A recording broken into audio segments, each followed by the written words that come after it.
Magandang araw mga ka-faith friends. I'm Jovelyn Abit, your Gospel sharer for this day.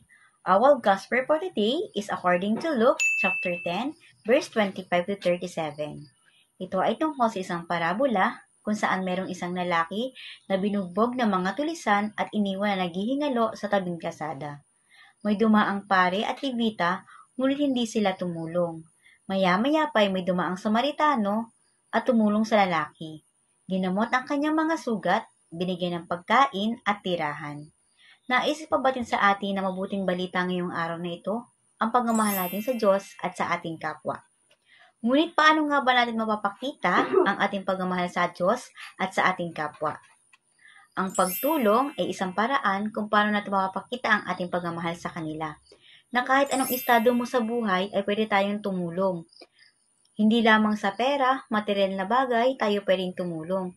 Pwede natin silang ipagdasal at simpleng pakikinig sa kanilang mga problema at mga hinaing sa buhay kung saan gagaan ang kanilang nararamdaman at kalooban.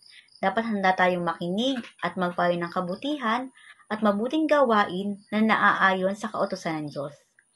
Ang pagtulong ay hindi lamang sa ating pamilya, kaibigan, kakilala.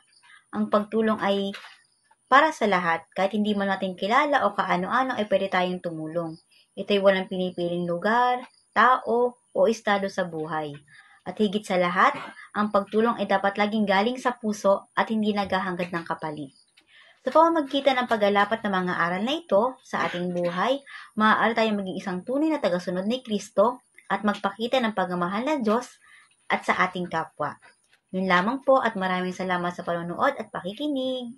Please like and subscribe our YouTube channel and download that Faithbook app or register at www.faithbook.ph.